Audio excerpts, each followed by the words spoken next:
Hello and welcome to the People First podcast. A few months ago, we visited the Liverpool FC stadium, Anfield, for a tour. We really enjoyed the day. Now we are delighted to talk to someone from Liverpool FC to learn more about the club and their accessibility. Welcome to Rishi, the Director of Impact at Liverpool FC. Thank you for joining us today, Rishi. Thank you, Tom. Thank you for having me. Could you, me, your job role to us, please? Of course I can. So my job title is Director of Impact at Liverpool Football Club. What that means and the best way to split it up is into two. So I look after everything the club does around diversity and inclusion. So that is people, processes, culture, networks, policies, how we basically embed diversity and inclusion into all of our decision-making processes as a business. And then really importantly, how we then talk about that to the world. So we feel that we've got responsibility to talk to topics such as Black History Month, such as International Day of Disability, Pride, LGBT History Month, International Women's Day. So actually, a lot of my job work with my team and colleagues is around how we do that. And then the second side of my role is I look after what we do around the planet. So what we do to support the climate, well, not support, to challenge the climate crisis, and all the work that we do around what's called sustainability. So everything that we do as a football club and what's it to me falls under what's called the Red Way. So that's our overarching approach to sustainability, and that is people, which is diversity and inclusion, planet, which is the environment, and then communities, which is a lot of the work that's done through LLC Foundation. How did you come to work at Liverpool FC Impact? What other work have you done? So I'm 34 now, just to add some context, and there's a reason why I'm telling you that. So I started working at Liverpool at the age of 14 to 20 years ago. Worked as a volunteer in the foundation, so working in community work, community coaching. Went through, once I was 16, got part-time work and full-time after university, and then in total I was at the club for 9.5 years. Then I left, which was a hard decision, but the right one, to work for a charity called Kick It Out, who an anti-racism charity, working football. And then I did 5 years at Manchester United, which was a bit like behind enemy lines, but it was good. Enjoyed it. It's not my football team, as you can tell. I've got my Liverpool brand, as you can see today. Thought be your brand. I can see a thumbs up in the room as well. I like. But then had the opportunity to come back to LFC a couple of years ago, and I'm really glad that I did. So I've come full circle. My career has been predominantly revolved around diversity and inclusion, but only in the past sort of 3 to 4 months or so I've taken on that additional responsibility around sustainability. But it is something that I'm really enjoying and feel really proud to work, not just for the football club that I support, but also for one of, if not the biggest football club in the world. What is Team Liverpool FC Jumping Impact, and who do you work with? So our impact, that's a really good question, actually, Daniel. So our impact is essentially what and how we engage with the communities that we operate within. And I know that sounds like quite a formal way of putting it, but essentially it's like the Liverpool Football Club, biggest football club in the world. I've said it once, I'm going to say it again. Biggest football club in the world. Who doesn't know who or what Liverpool Football Club does? Pretty much nobody. So actually that is where the impact comes from. So actually when I talk about impact, I also talk about responsibility. So how are we as a responsible brand talk to sometimes the issues that can be a bit difficult, that maybe need to see some change, could be around promoting accessibility, could be about sort of challenging racism or discrimination, etc. That's where really the impact piece really comes into play. Who do I work with? Everyone. My role, and Terry, who works in my team, we're accountable to everyone at the highest level in the business, across to the players, across men's and women's, academy players, supporters, stakeholders, individuals like yourselves. We're absolutely accountable to everyone because it's really important that we're actually open and willing to talk. But we can't obviously do everything. We can't speak to everyone. but actually we have to make sure that everything that we do just speak to our colleagues, to our staff, to our communities, particularly those through LOC Foundation, and then really importantly, our supporters. Why is it so important that Liverpool FC is inclusive? Good question, that Tom. It's quite a hard one, that, because actually for me, it's not really a why, it's more of a why wouldn't you be? If that makes sense. I know that sounds a little bit cheesy, and it probably is a bit cheesy, but like, why wouldn't any organisation try and be as inclusive as it possibly can?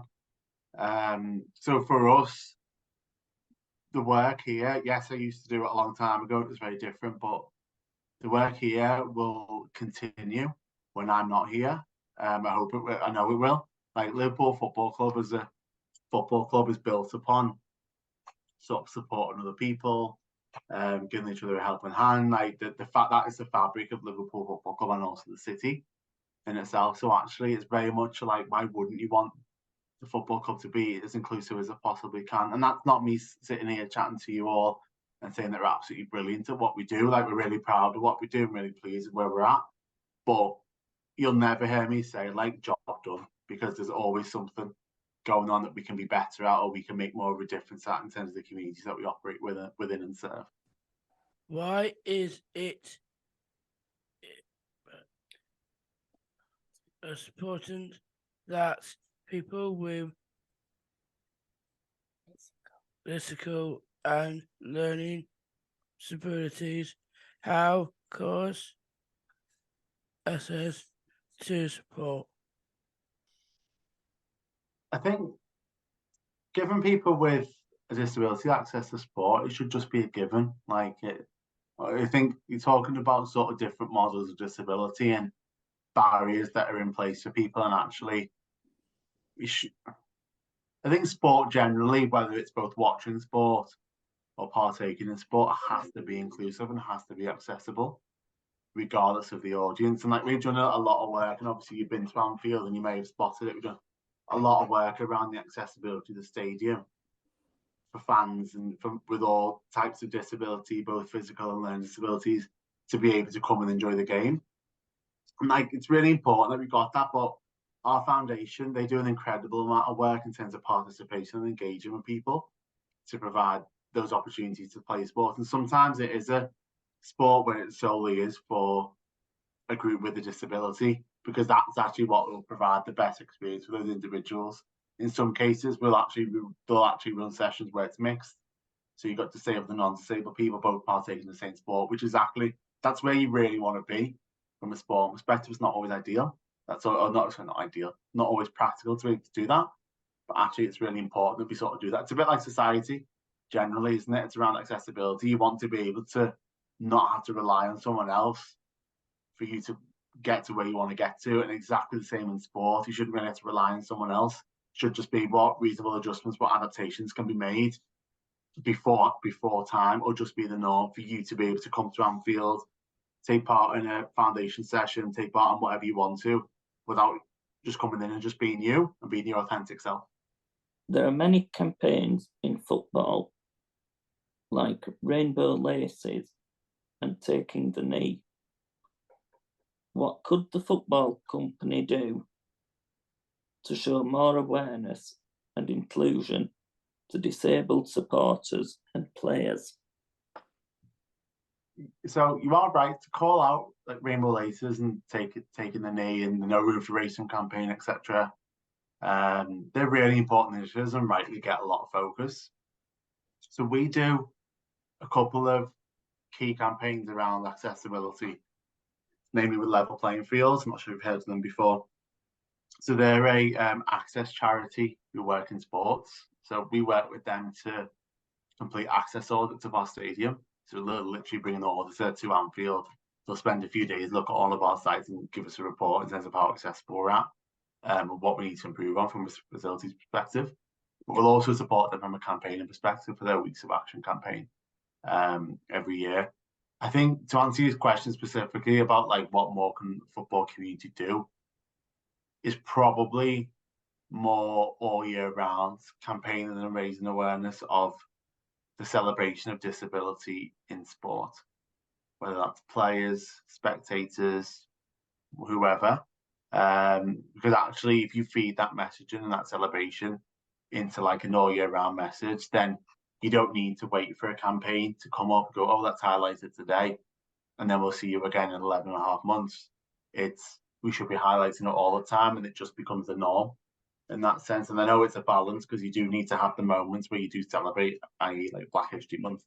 But actually, I think where we'll really see success is if you see disability sort of inclusion and accessibility just part and parcel of what football is seen as, sort of what's celebrated. And you see a lot of, like, for example, a lot of the work that we do now from like when we're creating content and videos and things like that, we'll actually just really naturally just feed in disabled supporters into that very normally. So we've had Tilly, who's one of our members from the Liverpool Disabled Support Association. We've had her in one of our retail campaigns as a model. So we didn't tell everyone she was disabled. You look at her and I think she uses a frame or a chair. So you can see that she's got a disability, but we didn't announce everyone, look, we've got a disabled model. We just naturally integrated her into that retail campaign as a model. And that's exactly our vision, is how do you naturally just talk about and showcase accessibility in the right way, but in a really authentic way, where actually you're not doing it because you go like, right, we need to show someone who's disabled. You're actually doing it because it's the right thing to do and you've got the right people there. And the campaign and the content so is a really important way and quite a simple way of anyone being able to do that. We were impressed how accessible the stadium tour was, with lifts and disabled toilets. How accessible are Liverpool FC's other activities and projects? So firstly, I'm really glad that you're impressed with the stadium piece, because a lot of people have put a lot of work into that. So I'm really glad that the tour was accessible and he really enjoyed that. Because again, when I talked earlier about like making sure that tour is a great example of where people have been able to do that. I suppose when you say other activities and projects, our main site is Anfield, so you've seen it in terms of how it's integrated. And on a match day, we've got a number of bays for wheelchair users. You've got different vantage points. You've got lounges with hospitality space, which are accessible. So that's fully integrated into the stadium. From other sites that we have, we've got the training ground, we've got the academy, we've got Axel Woods, which is where the women's team are. They're all relatively accessible in terms of where they're at. AXA Training Centre, which is where the men's are, that's fully accessible. Melwood, yes, again, fully accessible. It's got lift access. But what I would say is when we're having these audits that I mentioned before through organisations like Level Playing Field, they give us like at the end of it, you get like an action plan with a list of recommendations. So any sort of work that we're doing, any refurbs or any sort of work that we're doing to sort of maybe change the structure of a building or just even just a layout, we've got those accessibility considerations built into that plan. So actually there are some areas which aren't accessible as we want them to be. We know that the next time we give it a bit of a facelift or do a bit of decoration, we can actually make some of those changes. Not all of them, because some of them are really big and really structural and it's not practical to do that. But we'll do as much as we possibly can. But our commitment is like, and where we want to be, and I think where society should really want to be, is that everything is just naturally accessible. And it's just the norm as well. And I know, unfortunately, we are a long way off that, and I'm sure you can all speak to that with your own experiences much better than I can. But actually, that's ideally from a world and a bigger picture perspective is where I think we'd all agree that we want to be. One thing we found challenging about the stadium tour was using the guided tour phones without support. How do you work with disabled people to make things more accessible? That feedback is really helpful. So that I hadn't seen that, to be honest. So hopefully you fed that back to the team. If not, I'm happy to take that away on your behalf and do that. Because actually that's making me think now, okay, what could we do to make that experience for you more inclusive, more accessible? And that's what I mean. Like I know we do great stuff and we're really proud of what we do, but we can always do something differently or better, depending on the audience. How we work with disabled people. So our main sort of stakeholders around disability inclusion are the LDSA, Liverpool Disabled Support Association. That's a group of around, I think, 2,000 supporters. They've got a committee, etc. And they're sort of our ally, but also our critical friend. So we'll work in partnership with them, multiple external organisations, but very much with the LDSA around engaging with disabled young people, running events, etc. But really importantly, they'll also raise that issue, just like you've mentioned, with us and say, right, what are you going to do about it? And we need that around you. You need people who are going to say, this wasn't quite up to scratch. Let's work together to find a solution. And the LDSA are just a brilliant organisation. Ted Morris, who chairs the LDSA, is just an incredible man in terms of the way he does things. Actually, he couldn't go, unfortunately, and this is interesting, actually, it's very relevant. He's flown to Toulouse last night because we played Toulouse in the Europa League on Thursday. He was meant to fly today, but he couldn't fly because the airline company rang him and said, your flight that you were booked on isn't accessible enough, so you're gonna have to go on an earlier one. So I was like shocked. He's then missed this awards dinner that we had last night, where he actually won an award as unsung hero, Northwest Footballers, which is amazing and so well deserved. And I had to go up for him, and I sort of was a bit nervous about trying to do him justice, but actually it sort of shows like the LDSA is an organisation incredible, and he's a brilliant man in terms of what he does. But that's an indication like there is a hell of a lot more stuff that needs to be done society-wise to make a real difference for disabled supporters and all disabled people, to be totally honest, not just in a football setting. What is your favourite part of your job? So, except for this conversation, Daniel, because this is up there, to be honest, because I've really enjoyed this with you all.